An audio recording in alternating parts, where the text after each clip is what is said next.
Video में मैं cover करने वाला हूँ टोकन तुम्हारा हाथ मोबाइल एप्लीकेशन से 2 गांव के खेत का टोकन एक में कैसे काटे। जी आज की इस वीडियो में मैं बताने वाला हूँ, अगर आपका खेत 2 गांव में है और 2 गांव का जो मंडी है, जो धान उपार्जन केंद्र है, वो एक में बेचा जाता है, तो वहाँ का टोकन आप एक साथ काट सकते हैं। लेकिन उसे काटना कैसे है? मोबाइल ऐप से काटने का प्रोसेस थोड़ा सा अलग है। जिसका खेत 1 गांव में है उसको टोकन काटना बहुत इजी है, लेकिन जिसका खेत 2 गांव में है उसका टोकन काटना थोड़ा सा डिफिकल्ट होता है दोस्तों। इसलिए आप इस वीडियो को बिना स्किप के लास्ट तक जरूर देखना। अगर आप वीडियो को स्किप करके देखते हैं तो हो सकता है कि आपको कोई ना कोई कंफ्यूजन आ जाए। तो चलिए दोस्तों, बिना टाइम गवाते वीडियो को स्टार्ट करते हैं और जान लेते हैं टोकन तुम्हारा हाथ मोबाइल एप्लीकेशन से टोकन कैसे करना है। उसके लिए दोस्तों आपको अपने मोबाइल पर टोकन तुम्हारा हाथ मोबाइल एप्लीकेशन को डाउनलोड कर लेना है। यहाँ पर जो दिख रहा है तुम्हारा टोकन, इस एप्लीकेशन को डाउनलोड कर लेना है। उसके बाद इस एप्लीकेशन में रजिस्ट्रेशन कर लेना है। रजिस्ट्रेशन कैसे करना है ये प्रोसेस मैं नहीं बताने वाला हूँ, क्योंकि पहले ही मैंने 2 वीडियो अपलोड किए हैं। जो टोकन ऐप है वहाँ टोकन, उसमें रजिस्ट्रेशन कैसे करना है। कुछ भी ज्यादा प्रोसेस नहीं है, बस किसान कोड को डालना है। उसके बाद एक ओटीपी आएगा, ओटीपी को एंटर करना है, एक पिन सेट करना है। बस इतना है। प्रोसेस करने के बाद आपका जो टोकन ऐप है वो रजिस्टर हो जाता है। लेकिन ज्यादातर लोगों को क्या होता है, किसान कोड नहीं मिलता है। तो आज किसान कोड निकालने का प्रोसेस भी बता देता हूँ। जो लोग रजिस्ट्रेशन कर लिए हैं वो लोग वीडियो को थोड़ा स्किप करके देखिए, और जो लोग नहीं किए हैं वो किसान कोड निकालने का प्रोसेस देख लें। उसके लिए आपको अपने मोबाइल में कोई भी ब्राउजर को ओपन कर लेना है। मैं क्रोम ब्राउजर को ओपन कर लेता हूँ। उसके बाद दोस्तों यहाँ पर आपको सीजी खाद्य लिख लेना है। सीजी खाद्य लिख के सर्च करने पर आपके पास सबसे ऊपर में जो खाद्य वेबसाइट आएगा उस पर क्लिक कर लेना है। उस पर क्लिक करने के बाद वेबसाइट कुछ इस तरह से खुल जाएगा। पेज को मैं थोड़ा सा जूम करके आपको दिखा देता हूँ। यहाँ पर जो जन भागीदारी दिख रहा है उस वाले ऑप्शन पर क्लिक कर लेना है। उसके बाद जन भागीदारी का पोर्टल खुल जाता है। जन भागीदारी का जब पोर्टल खुलता है उसमें आपको राइट साइड की ओर 2024-25 की धान खरीदी की जानकारी, यहाँ पर 2025-26 की नहीं दे रहा है, लेकिन 2024-25 यानी कि जो किसान पिछले साल धान बेचे हैं उनका यहाँ पर जानकारी देख सकते हैं। और जो किसान इस साल पहली बार रजिस्ट्रेशन किए हैं उन किसानों का जो किसान कोड है उन्हें अपने समिति से ही लेना पड़ेगा, उनके पास और कोई अदर ऑप्शन नहीं है। ओके, यहाँ पर आपको क्या करना है, किसानों का विवरण जो ये वाला है इस पर क्लिक करना पड़ेगा।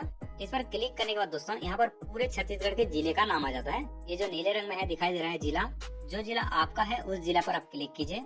आप जैसे अपने जिले के नाम पर क्लिक करेंगे आपके जिले में जितने भी धान उपार्जन समिति है वो सभी नाम यहाँ पर आ जाएगा।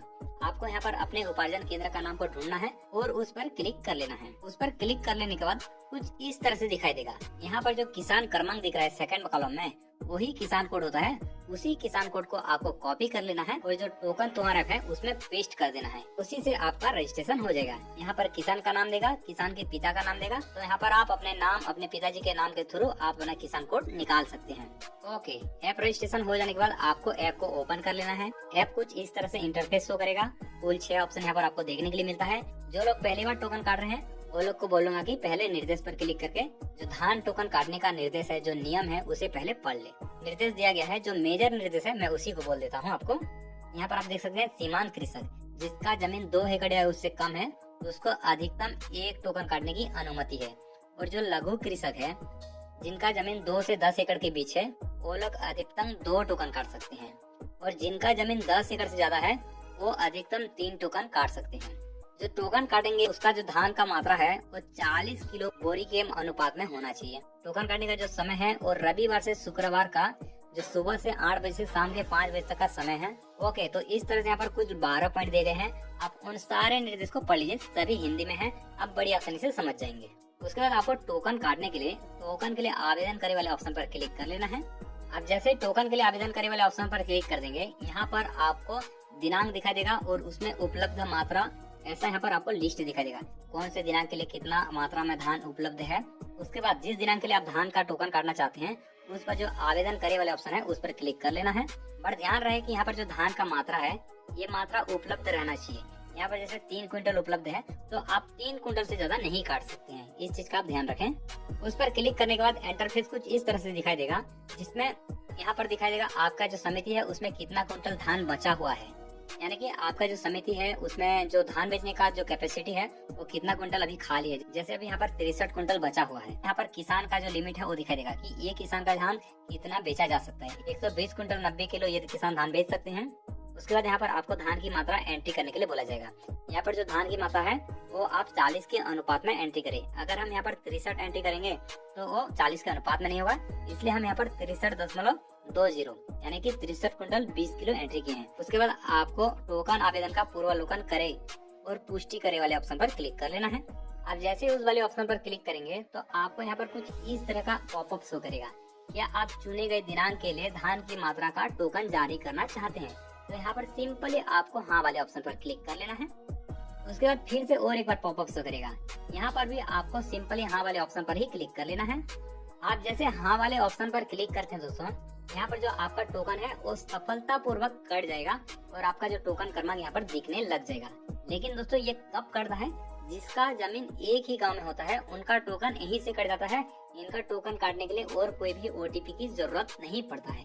लेकिन जिनका खेत 2 गांव में है, मतलब इनका जो खेत है 1 गांव में है, उसके बाद उसके पड़ोसी वाले गांव में भी उनका खेत है और उस पड़ोसी के गांव का भी धान जो है ना उसी समिति में जाता है जिस समिति में आपके गांव का धान जाता है। तो उनके लिए थोड़ा सा अलग प्रोसेस है। उनका जो ये टोकन है यहाँ पर नहीं कटेगा और एक नया ऑप्शन शो करेगा। वो ऑप्शन कैसे शो करता है दिखाता हूँ आपको। उनके लिए ऐसा ऑप्शन आ जाता है, यहाँ पर बोला जाता है कि गांव व टोकन मात्रा का विवरण, यानी कि आपका जो 2 गांव में खेत है, 3 गांव में खेत है, उनका जो है ना अपने गांव के अनुसार कौन से गांव का धान आप कितना बेचना चाहते हैं वो क्वांटिटी यहाँ पर एंट्री करने के लिए कहा जाता है। तो यहाँ पर आपको चुने वाले ऑप्शन पर क्लिक करना है। कुछ इस तरह से आपको यहाँ पर लिस्ट दिखाई देगा, गांव का लिस्ट, और उसके बाजू में आपको उस गांव में कितना धान जाएगा उसका क्विंटल में मात्रा शो करेगा। तो आपको उस अनुसार यहाँ पर आपका जो धान का मात्रा है उसको एंट्री कर लेना है। उसके बाद आपको क्या करना है, गांव जुड़े वाले ऑप्शन पर क्लिक करना है। फिर उसके बाद आपको सुरक्षित करे वाले ऑप्शन पर क्लिक कर लेना है। पहले यहाँ पर आधार प्रमाणीकरण के लिए सहमति पत्र का जो ओटीपी आया है वो आता था, लेकिन अभी नहीं आ रहा है। अभी डायरेक्ट आपको सुरक्षित करे का ऑप्शन मिलता है। आप सुरक्षित करे वाले ऑप्शन पर क्लिक करें। आप जैसे सुरक्षित करे वाले ऑप्शन पर क्लिक करेंगे आपका जो टोकन है वो सक्सेसफुली कट जाएगा और यहाँ पर आपका जो टोकन क्रमांक है वो देखने के लिए मिल जाएगा। तो दोस्तों इस तरह से आप 2 गांव का टोकन एक ही टोकन में काट सकते हैं। और जो टोकन आपने अभी काटा है उस टोकन को देखने के लिए जो आपका टोकन तुम्हारा एप्लीकेशन है उसमें होम पेज में आ जाना है। उसके बाद यहाँ पर जो टोकन संबंधी जानकारी है उस पर क्लिक कर लेना है। उस पर क्लिक करने के बाद यहाँ पर आपका जो टोकन का विवरण है वो कुछ इस तरह से शो करने लग जाएगा। आपको पावती देखे वाले ऑप्शन पर क्लिक कर लेना है। आप जैसे उस पर क्लिक करते हैं आपका जो टोकन का पीडीएफ है वो यहाँ पर शो करने लग जाता है। इस टोकन का जो पीडीएफ है इसे आप यहाँ से डाउनलोड कर लें। डाउनलोड करने के बाद आप कोई भी कंप्यूटर शॉप में जाके इसका प्रिंट करा लें। प्रिंट कराने के बाद यहाँ पर जो कृषक का है उसका हस्ताक्षर या अंगूठे का निशान लगाना है। उसके बाद जो आपका जो समिति है धान उपार्जन केंद्र का उनका हस्ताक्षर यहाँ पर आपको कराना पड़ेगा। उसके बाद जो आपका टोकन है वो वैलिड हो जाएगा। आप काटे गए दिनांक पर अपना जो धान की मात्रा है उसे जाके मंडी पर बेच सकते हैं। आई होप दोस्तों वीडियो में बताए गए सारे स्टेप आपको समझ में आ गया होगा। फिर भी दोस्तों आपको कोई डाउट है, कोई समस्या आ रहा है तो आप हमें नीचे कमेंट कर सकते हैं। हम आपके समस्याओं का 100% निवारण करने की पूरी कोशिश करेंगे। उम्मीद करता हूँ वीडियो आपको पसंद आया होगा। वीडियो अगर पसंद है वीडियो को एक लाइक कर देना और इस वीडियो को अपने दोस्तों के साथ शेयर करना ताकि उनको भी टोकन काटने का जो नया प्रोसेस है वो पता